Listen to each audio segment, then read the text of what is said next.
Welcome to Leverage Your Influence podcast. We talk to entrepreneurs and creatives who have leveraged their influence, impact, and income through podcasting. Today's guest has gone on a journey from newspapers to newsrooms to digital marketing and now podcasting. And we're excited to have today the marketing guru himself, Mr. Seth Goldstein. How are you doing, Seth? How's it going, buddy? And you got the name right the first time too. Hey, listen, we only It's have always one. Goldstein. I've never met a Goldstein ever in my life. But It's Goldstein. Get it right, all right? yeah, man. Yeah. So how you doing, GP? Doing wonderful, doing wonderful. It's a beautiful day in Virginia. Tell the folks where you are in the world. Yeah, I'm just north of Philadelphia. So it's a little cooler up here than Virginia, but not too much. It's Yeah, like yeah, 60s. Not yeah. bad. I'll take it. And you guys are the home of the Philadelphia Eagles. And Yes, uh, we clobbered the Kansas City Chiefs. Like, it wasn't even a game. It was not even a game. yeah. It was a shutout halfway through the game, and I was just like, what? So let's get It into was your story, payback. Seth. Yeah. So from newspapers to newsrooms to digital marketing, give us just a summary of your journey in Yeah. telling stories. Oh, it's all about telling stories. So I started, went to the University of Delaware, wanted to go into marketing, advertising, and digital marketing, but back in 2000, that didn't exist. I wanted to do advertising. I wanted to kind of be one of the Mad Men, which that should didn't even exist then either. But looking back, it was like I wanted to be kind of an ad guy. Went in, realized that I don't want to do all the business courses. I wanted to do history, and so I did history and journalism, minors in anthropology and political science. I mean, that's way back, but like I got a lot of basis for my journalism career that way. You'd be surprised how much anthropology plays in culture plays into being a good journalist. So Yeah. that kind of worked out nicely for me. So I went into journalism for the idea that I wanted to show people that I knew how to write. So not necessarily planning on going to journalism, but then I talked to now former President Biden on the phone, who was the senator of Delaware at the time, former University of Delaware alumni. And the fact that he wanted to talk to me got me hooked. I mean, he's a sen at the time he was the senator. I mean, he wanted to talk to little old me. That's kind of cool. Say what you will about him, I think he's a good guy. He's definitely a good guy. He says man a lot. What's up, man? All that stuff. Yeah. But so got hooked, left Delaware after 4 years, got out in 4 years, which most get out in five, but somehow I managed to get out in four. Got jobs in the newsroom as a newspaper journalist. Remember those?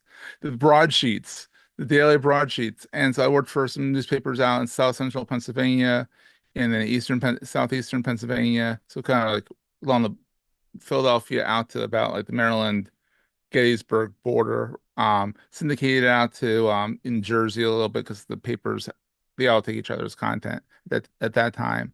And so I loved it. And I loved it to the point where I burnt myself out Wow. massively.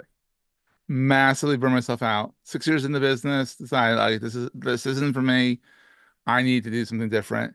On the side, I had been doing websites and helping people out with their marketing. At that point, it was 2008, the best time to start a business. Yeah. No, I'm being completely facetious. Yeah. Um, but the idea was is that no, I wanted to build a business to get the job. Well, 17 years later, I'm still doing the business because it just kind of worked out that way. The flexibility of entrepreneurship, being able to go get the kid if he's sick at school, all that stuff. It worked well. I mean, yeah, there's ups and downs. I mean, money's, I mean, you want to talk about commission here, my friends. Entrepreneurship is the biggest piece of commission because you eat what you kill, or Yeah. you kill what you eat, Yeah. whatever, which way that goes. I always get confused with that saying, but like literally, if you don't do work, you're not getting paid, and you're not eating. So it's like, but then it's the whole idea of balance and figuring out how do you balance work and life, the work-life balance and all that stuff. And that took a while. Took having a kid to realize, all right, I need to now make some time for the family, but also it's nice to have an excuse like I have work to do. I gotta go down and do some work to escape the kid as well, who's 12 now, and he's a 12-year-old terror. So, in the best way possible. So, Wow. So you made the pivot from the corporate America and the media space to being an yes. entrepreneur.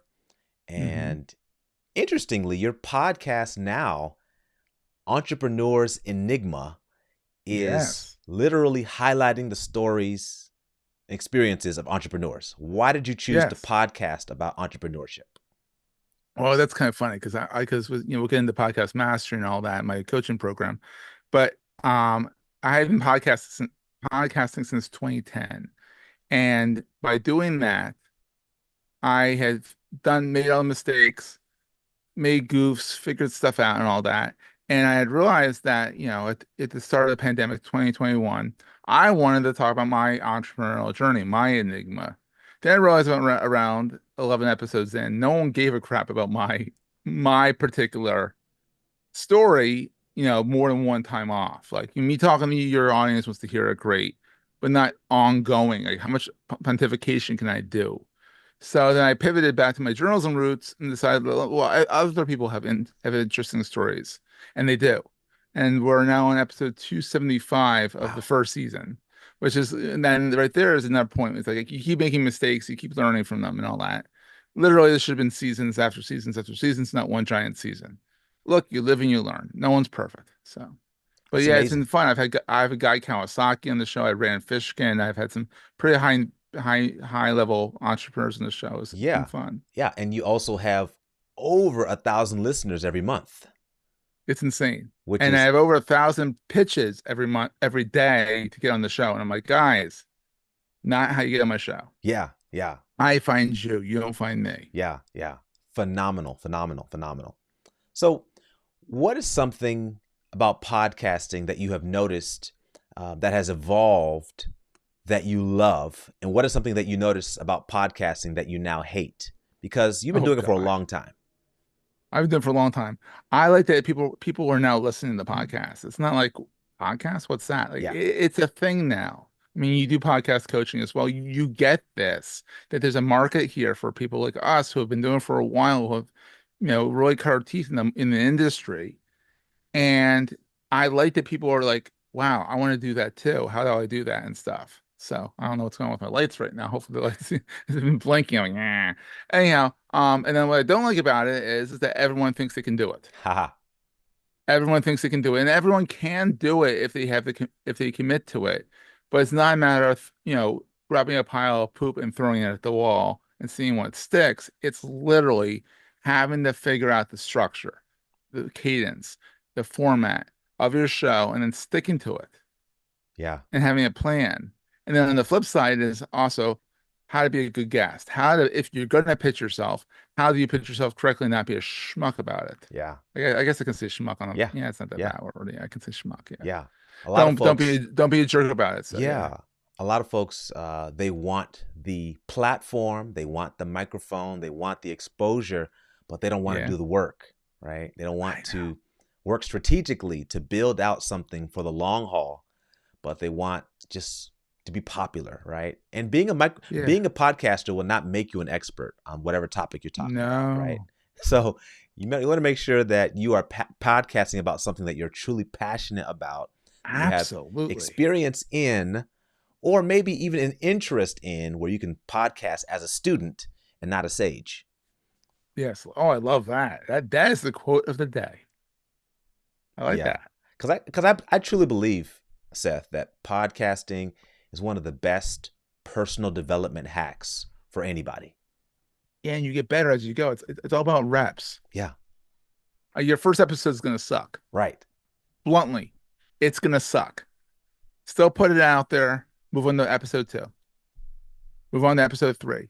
Keep going, and you're gonna get better at podcasting. Every time I launch a new podcast, the first episode always is rough.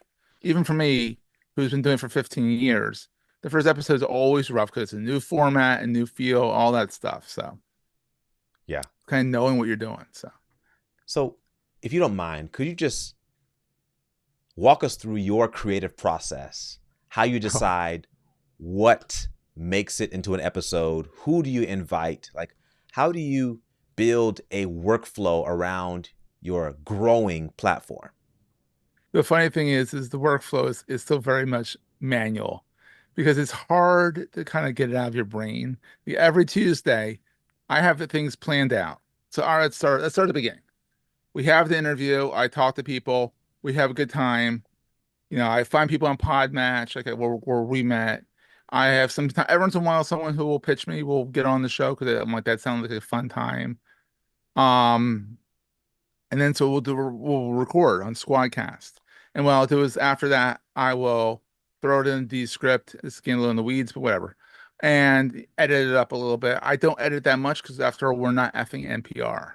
We're not public radio here, folks. Yeah. I mean, some people like Gaston here, he live streams it, then he cuts it up and puts it into Buzzsprout. but he said Yep. Buzzsprout, and that's all he does. Because It's people raw. like the genuineness of it, Yeah. and like yeah, I mean yeah, there's a huge gaff, like the electricity goes out here. You maybe put the two pieces together, or maybe you don't. I mean, say, that was fun, whatever. And you just have a good time with it. Yeah. And so anyhow, I clean it up a little bit. I put studio sound on, so if the person doesn't have as good sound, the AI kind of makes them sound like they're on a microphone more and that Right. kind of stuff. And then I put it up on Megaphone because that's where I'm on a podcast network, marketing podcast network with a bunch of other marketing podcasts. And so put it up there. I put it through Cast Magic to get some clips. I put it through Opus Clip to get some clips. And then literally I put the video on YouTube and I put the video through Spotify because it says it's gonna take the video. I'm like, take it, go for it. Yeah. And literally come Tuesday, I sit down and just put a few pieces together and announce it. And that's my workflow. Yeah, could it be automated? Yeah, it could be automated a lot easier than that. But literally, it probably takes me an hour per episode to get Wow. things put together Wow. Wow. because I'm practiced at it. I know what I'm doing. Yeah. Yeah. So, folks, it's possible for you to have a thriving podcast where you're producing content weekly without you committing several hours a week. You can do it in an Yeah, you have hour. to do that. All right. I promise you it's Yeah. possible. It's possible. Even with some editing, let's say there is a gaff in there and you want to get rid of it. All right, so you spend an hour and a half. In the half an hour you're spending kind of finding the few places that you tripped. Or you don't. Yeah. Have you ever had an episode that you recorded that you just scrapped completely and you said, you know what? I'm not going to use it, or that's going to be bonus content? Do you always use everything you create, or do you hold some things in a vault? I'm usually pretty good at getting everything out because usually I'm good at I have a preliminary call with people, so I kind of have a sense of like where people are going, if it's going to be a good fit, and I screen people before they get on the show. Now the screening calls literally 2-3 minutes. It's like, all right, this is the gist, this is that, and we go with it. And if they're a good fit, great. If it like their connection's wonky and they're just not the right fit, I'll say, look, maybe this isn't the right fit right now. Here's some tips and so on. But Yeah. Yeah. generally most people get on my show. Awesome. Now, as a former writer, uh, what are your thoughts on captions, headlines, titling our shows the right thing to increase the search engine optimization of our shows? Should we really care about the writing aspect, the show notes, Oh things yeah. like that for our podcast? Show notes, I mean, depends on that. You don't have to go like in the weeds.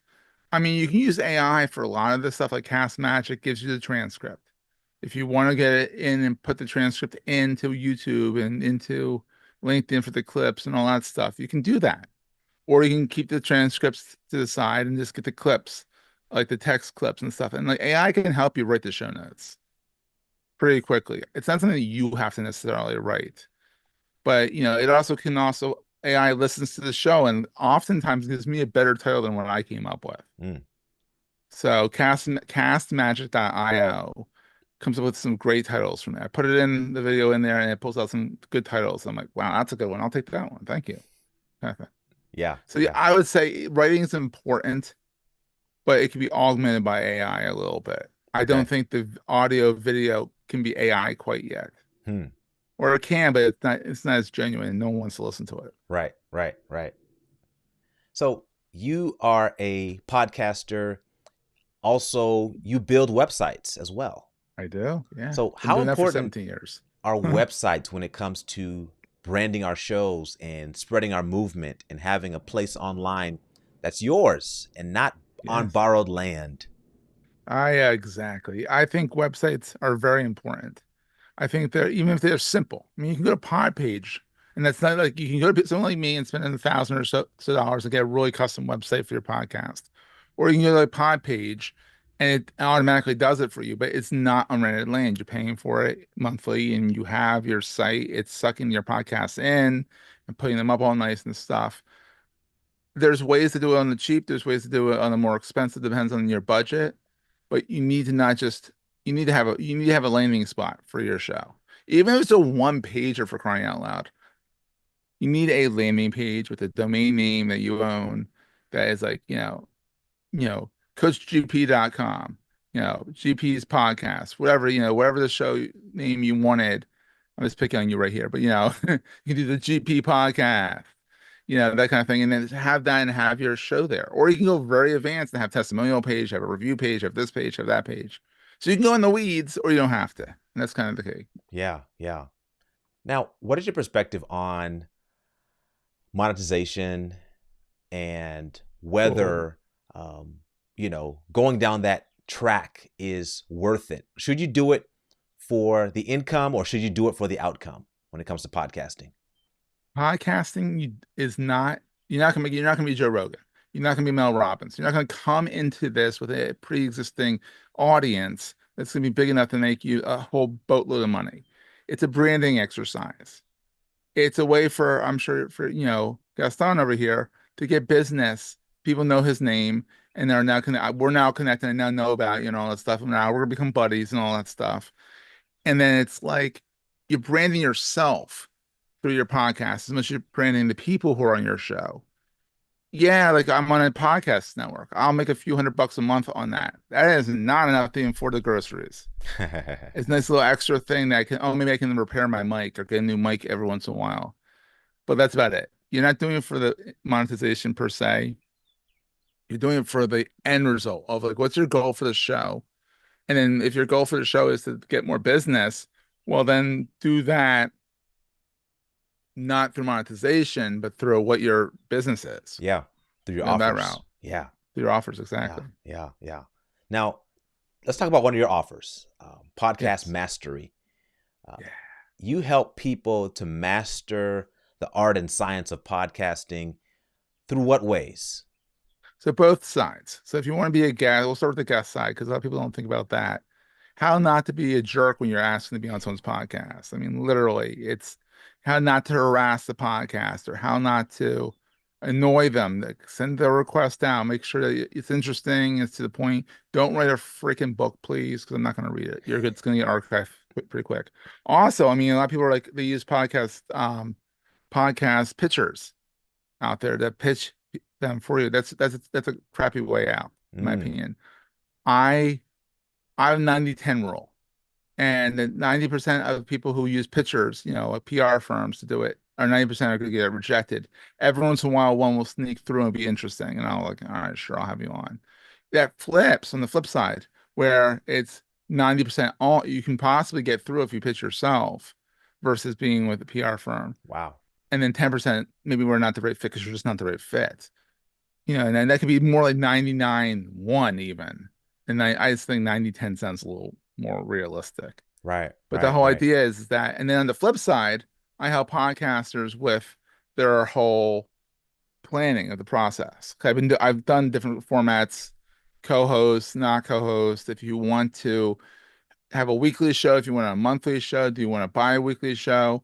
Do you want to have guests? All this different things you have to think about. I'll work with you to do that. And also, we also have a premium community where a bunch of podcasters and guests want to connect within there, and that's a premium community. No barrier to entry, low price to get in, but the idea is to make it a mastermind group where people can all kind of bounce ideas off each other as well, being facilitated by me. Yeah. It's a hard word. Facilitated. Yeah. That's awesome. That's awesome. Yeah. Now, it sounds like you help podcasters from A to Z. Yes. Now, at the beginning of your pod journey, what's one mistake you made that you would encourage others to avoid? There's trust me, dude. There's more than one. But one is not getting started right away. Ooh. And then people don't think about that, but it's like get that first episode out. Like if it's rough, it's rough. You're not going to get started on podcasting if you don't release a show. Get the first episode out, welcome people, even do a trailer, then get your first podcast out. Yeah. And that's 2 episodes right there. And then you'll get better as you do the reps. And you'll get better. And you'll look back at the first episode, leave it up there. And people might find and say, well, man, that was rough. But look how great he's gotten since then. And Yeah. that's the thing. And it feels good to go back to your first episode and be like, whoa, oh God, that was screwed. That was brutal. Yeah. Yeah. Malcolm Gladwell calls it the 10,000 hours, right? When you do something Yeah. long enough and you become an expert in it.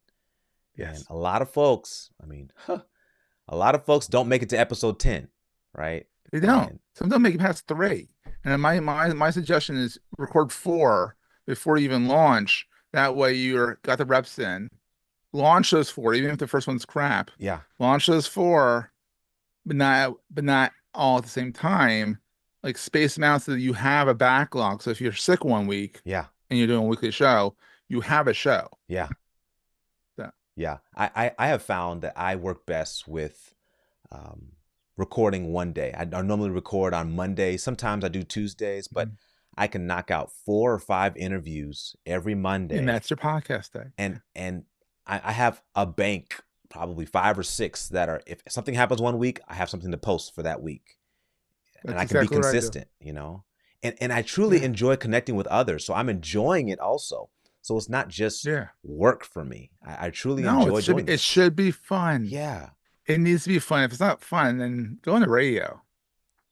Don't do podcasting. Podcasting is not, you're not doing it for the money. You're doing it for fun. You're doing it for the reward is the whole idea of having a piece of content that you can share out and brand yourself with. Yeah. Yeah. I saw a quote that said, Seth, that podcasting is to radio as Netflix was to Blockbuster. Like podcasting is disrupting the whole media industry. Like it's changing the way. Radio shows are turning the podcast first. Yeah. So what is your perspective on the future of podcasting and what it could do? What it could look like in the future? Do you see podcasting as a viable career path for students coming out of high school who don't want to go to college? I think it's an ancillary. I think it's an ancillary thing. I don't think it's a career path for anybody. I think few and far between people make it being the full-time podcaster. Okay. The full-time streamer, the full-time any of those, things. My kid has like a few thousand followers on YouTube. He's like, I want to be a YouTuber. I'm like, all right, if you make it, go for it. But I have a backup plan, please. Yeah. He's 12, so like let him dream a little bit more. Let's not bash his dreams quite yet. But the whole idea is, I think it's a good way to brand yourself, get a job in a industry in marketing where a person or a company wants that for their company. It makes you more marketable, right? I think, more than it being the end. I don't think I think podcasting is a tool. Yeah. It's not the whole apparatus. Yeah.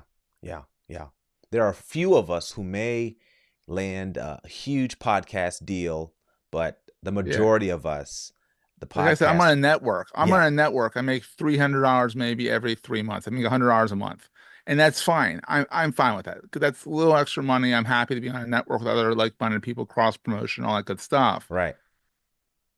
But I can't buy groceries with that.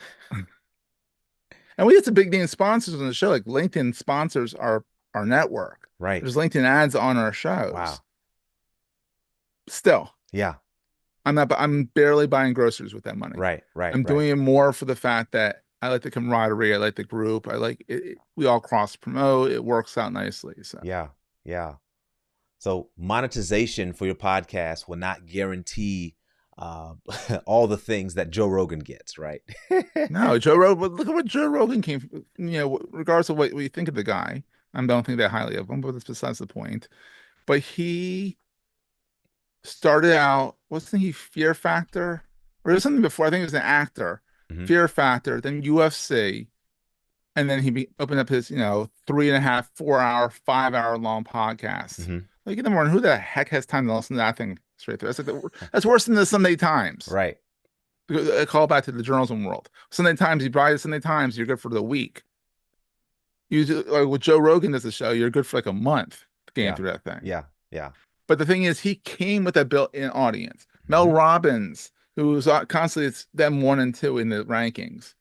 And she came in as, I think she's a counselor or something like that. She came in with a big following. She had a show on network TV. Now she's a podcast. I mean, it's like you said at the very beginning, I have 1,000 people probably listening to my show a month. Wow. A month. Now, I'm happy with that because people want to be on my show.